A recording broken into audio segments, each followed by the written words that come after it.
det viser sig bare at være en mega god forretning, og det er det stadigvæk den dag i dag. Vores resultater med live shopping har eksploderet, da vi begyndte på det. Fordi vi stod jo med en fysisk butik, som kunne sælges hele varelageret på en aften.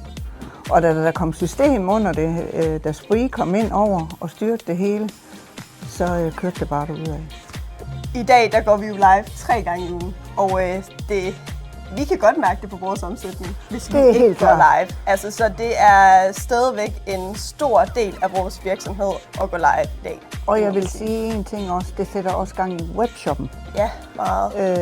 At vi er live, vi kan se det tydeligt fra en fredags live hen over weekenden, vi eksploderer på webshoppen igen.